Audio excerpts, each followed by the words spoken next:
Thank you very much, and I hope you won't hold it against me. When I say I'm Mexican, I'm actually from Victoria and grew up there, but I have spent some time in the Pilbara, the Kununurra region, and out towards Narrabeen, so I'm not foreign to this amazing state. So thank you for the welcome, I think the epigenetics will have worked. Perfect, perfect. A nation that destroys its soil destroys itself.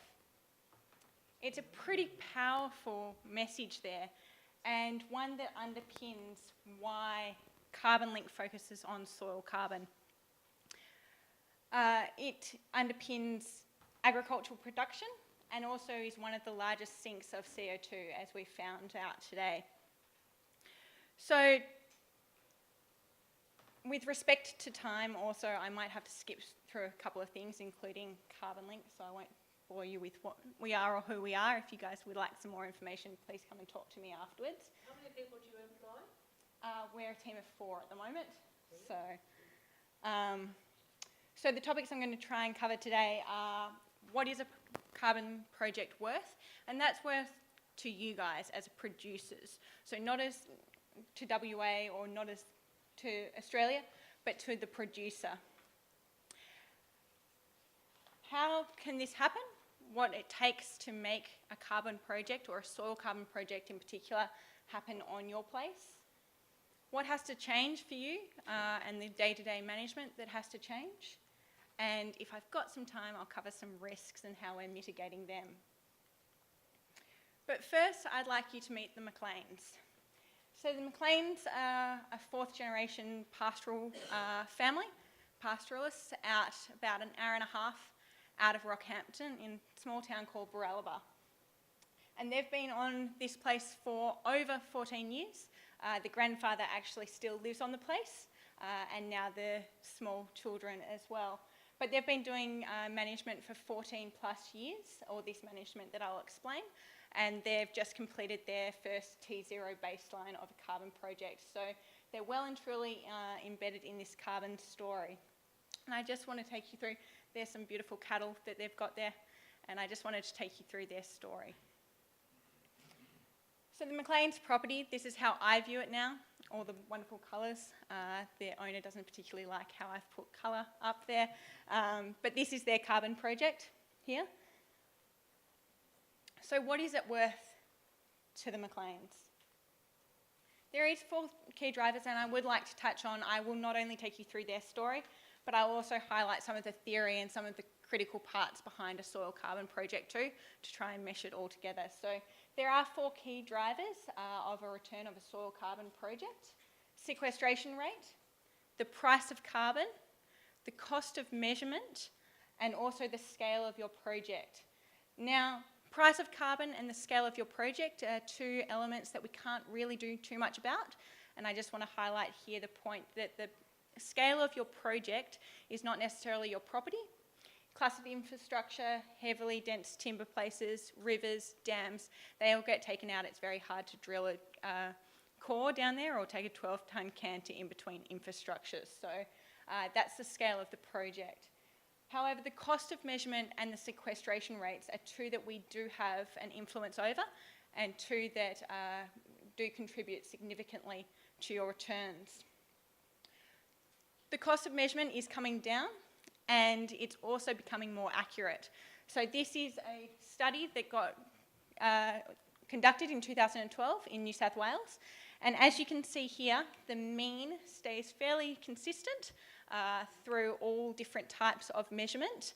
However, the variance, the thing that we want to reduce as much as possible, is quite large, especially in the second example here, the bulk average, bulk density average, and that's over what the mean is, which means when it comes to selling your credits, there may be little to no carbon that you can actually sell because of that large variance. We have been able to get it down through new technologies and scanning the whole core. So as Dr. Russell mentioned, the above 2 millimetres and below 2 millimetres, we can get it up to 100 times more accurate, which is pretty phenomenal and amazing for the returns that it can then generate. So this is the McLean's cash flow also. So if we go back down to the McLean story, this is based on their due diligence scale and assumptions. So we're using a 0.5 tonnes of soil carbon per hectare per year, equating to that 1.8 tonnes of carbon dioxide equivalent per hectare per year that we can sell. You can see that the average return here on investment, and the investment being that $85,000 there, is 15% when we annualise it across. However, the key to take from this is the cash flow is quite lumpy.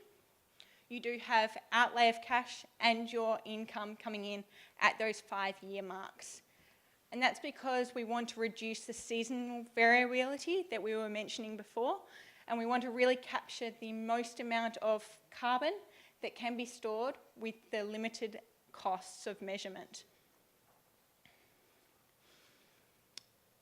This is an example of the sequestration rates. So based on the McLean's farm again, or your 0.5 tonnes per hectare rangelands in Queensland, we see that increasing sequestration rate increases your EBIT per hectare per year significantly. Sorry, Sam. Sorry. Economically, what's EBIT again? Earnings before interest and tax. Sorry, so like your gross or net actually. And you can see that here, if we increase to 2 tonnes per hectare per year of sequestration on the McLean's property, they're all of a sudden becoming carbon farmers, not pastoralists, or earning above the 3-year average, and that's accounting for the large cattle prices or the high cattle prices that have been seen both this year and last year as well. So it's pretty phenomenal there. So on average, over all of our clients that we have put through the due diligence process, we're seeing about a 20 to 30% increase in your production EBIT. So going back here, the $7.50, that's about, I think you can work out about 18% on that $41 EBIT per hectare. So 20 to 30% increase, a 30 to 50% internal rate of return, and a 20 to 40% return on investment, or that initial baseline, the year 1 cost there. And a soil carbon project also comes with production benefits.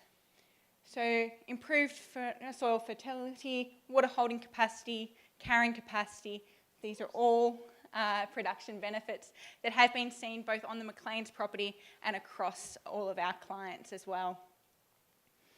So how is this achieved, or how can you achieve it on your place? We did a trial in May 2016 with the McLean's. Now they have been involved in a number of our trials, this one obviously being the most recent. And you can see that the McLean's property here versus their set stocked neighbour. So the McLean's use a regenerative grazing practice, or timed controlled management and grazing.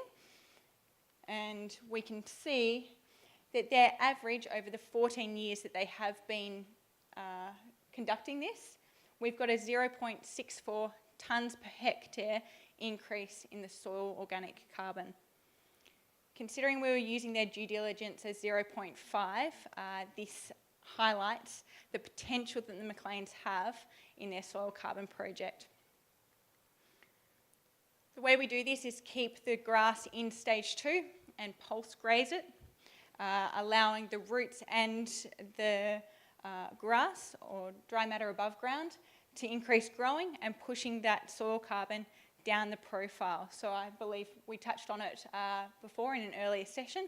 We're trying to keep it in that growth stage 2 and really pulse the grass in its growth. Improving growth rate, improving plant density, and improving dry matter.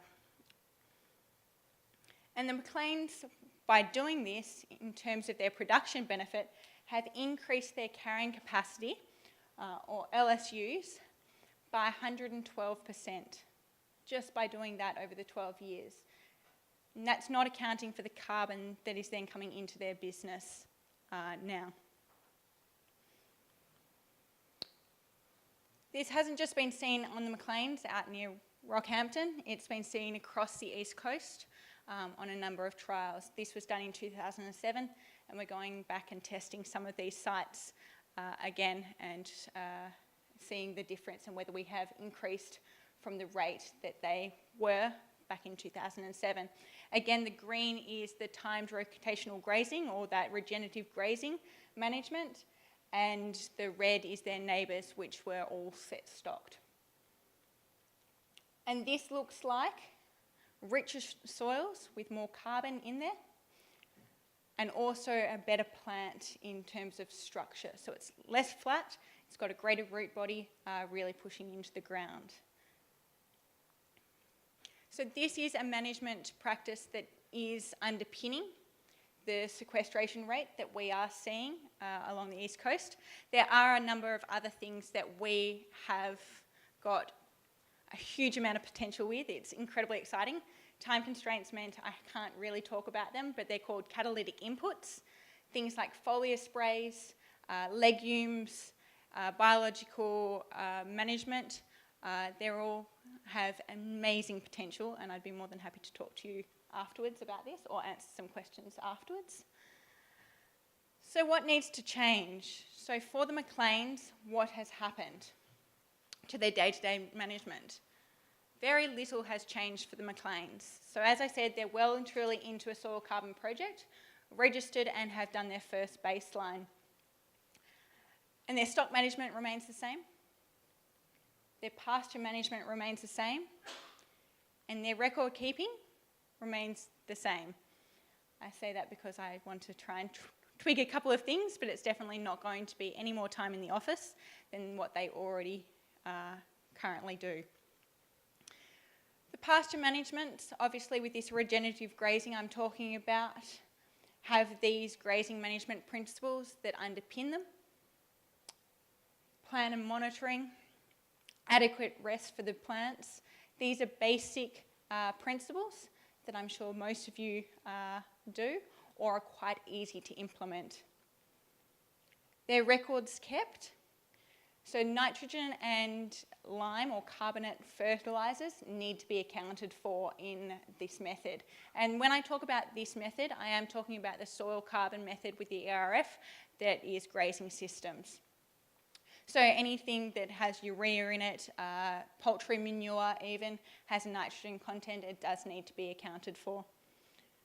We've then got tillage, so the hectares, the quantity that you're getting off the place, and also the fuel that you're using in that tillage process, and then your livestock figures.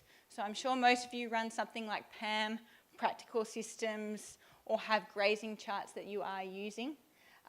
This is all auditable records and can all be used. So as long as you're using something similar to that, then you've covered your records being kept. Even vendor decks for transfer of property, if you're not selling that beast, these work as auditable records as well. So the McLeans, very little has changed on a day-to-day basis, but the changes, they are measuring carbon every 5 years. So year one being now, probably by the end of 2020 we'll go back in, or roughly this time, depending on how they would like to manage that. They get to talk to me every 6 months or whenever they do their BAS, or talk to the consultants that are working with our clients. So just to check in, I mean, it doesn't necessarily have to happen, but sometimes getting 5 years of records together is easier to do when you're doing your BAS every 3 months or every 6 months, depending on the client. And they get support and advice from us in terms of the catalytic inputs that they have, drivers of sequestration, and any new technologies, any new information we can get to really drive that sequestration, but also drive that production that they're having with their cattle. I mean, I am passionate about livestock. I'd much prefer to see livestock on all these places. And as it was mentioned before, we really need to identify that this project runs for 25 years and we want 4 more generations on this property. We want it to keep going. So the key driver here is the food and the production and healthy system we can get for those livestock that are on that place. Managing risk, I do know I've got 1 minute, so I'm going to skim through these really quickly. So the risks, there are a few risks involved, but we have mitigated them quite significantly, one being the measurement. We do have permanence that was touched on. Now this is done by buffer pools, but also aggregations can help with that permanence period. We've got manageability, so catalytic inputs, good grazing or that regenerative grazing that we know and have got information that it does drive an increased sequestration rates opposed to your set stocked neighbour. Fire and drought, there are buffer pools, not counting the top layer of carbon. That's something that doesn't exist at the moment, but maybe will in the next iteration of this method, which is underway at the moment and hopefully out early next year. And then supply. So there is lots of forward contracts that you as pastoralists can enter into. Also, if we're not going to change the grass or the pastures to cropping or annual cropping, then there is no risk that there will be an implication there. So as long as we maintain it in pasture and not do annual crops. Pasture cropping is okay though, that is allowed. So in summary, I'll flick through these quite quickly. Large economic benefits, huge potential to increase sequestration, little changes to management practices, and the risks have been mitigated. So what can you guys do to get started? Well, considering, and in light of what we've heard today, and the speed in which WA's carbon market is going to come on board after this, if we get our grazing management in place and we get some regenerative practices, the plant density increasing and that soil carbon sequestration happening, and we get our records up to an auditable standard, then the integration of a carbon project into your day-to-day activities is going to be seamless and it's going to benefit all aspects of what you do. So thank you very much.